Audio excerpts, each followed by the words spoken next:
When I was 10, they called me the Batman Kid. And by they, I primarily mean the skater guy who owned the comic book shop in the rural Illinois town where I grew up. When the place opened midway through my 5th grade year, I got sucked in by window displays of warheads, jawbreakers, and creepy crawlers, and quickly developed an addiction much more expensive than candy: comic books. Batman was my gateway drug. I couldn't get enough. Detective Comics, Batman and Robin, Legends of the Dark Knight. I got serious. I got a paper route. Then my own layaway cubbyhole. Yes, I was a regular for the first time in my life and entirely out of my league. I was surrounded by legends, not the comics, the kids who bought them. My 10-year-old brain could conceive of nothing cooler than guys who could both drive and buy comic books. And if the comic connection was the royal court of cool, Alex Brown was their king. He had everything going for it: long hair, skateboard, an anti-establishment attitude, and most importantly, the ability to draw a flawless Dr. Doom with chalk.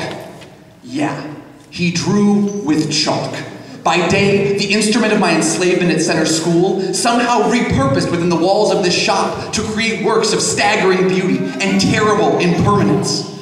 One week, a spot-on Spider-Man. The next, Punisher, Doc Ock, the Green Goblin. It seemed utterly impossible that such talent could exist in my hometown. One day, I mustered the confidence to ask, "Is it really you who draws those pictures?" "Yeah," he said. "Who else would do it?" "I don't know, man, but they're awesome." 10 years of courage spent, I headed for the door. On my way out, I overheard one of the regulars ask, "Hey, Alex, do you know him?" "Yeah," Alex said. "That's the Batman Kid." And every endorphin in my 10-year-old brain went into hyperdrive. A name. I had a name. He was Alex the Skater, and I was the Batman Kid. We suddenly sounded like a plausible duo, almost peers. And if DC characters could occasionally cross into the Marvel universe, surely the Batman Kid and Alex the Skater could have their own share of adventures.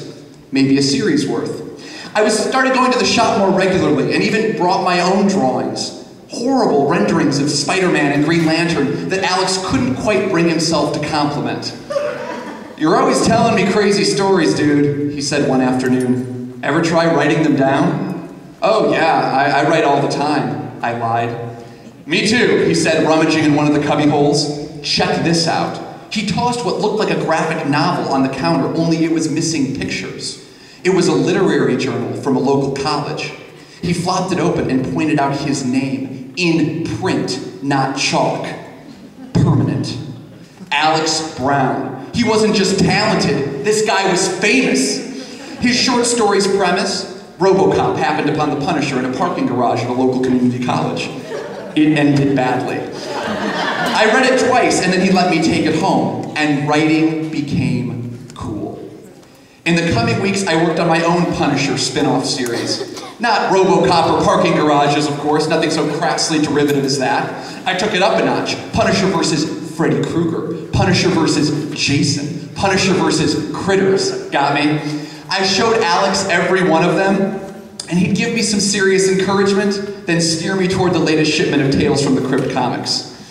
Alex kept writing too. Within the year, he launched his own comic book. He made connections out west, and the inevitable finally happened. He got too cool for my hometown. He came looking for me the afternoon he left, but I was out with a friend and missed his goodbye.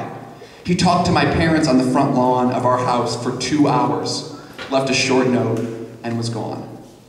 So are you looking for the story where the hero ultimately disappoints? Where he turns out to use drugs or grows up to be some garden variety asshole? Not this time. In my eyes, Alex rode that ramp of coolness, probably on his skateboard, as high as it could go, and vanished somewhere in the gray passage of time, leaving a handful of postcards with defunct addresses and the ghost of memory that catches you in your 30s, taps you on the shoulder and says, "Where did Alex go? Why did you lose touch?" And you search Facebook and Google and realize the last name Brown is a cloak of invisibility, a ninja smoke bomb, a Jedi mind trick. And you make peace with that. Because maybe that's what Alex the skater had in mind for the Batman kid all along. Part of the plan, to be the mentor who leaves his mark and poof, is gone. Just like a superhero.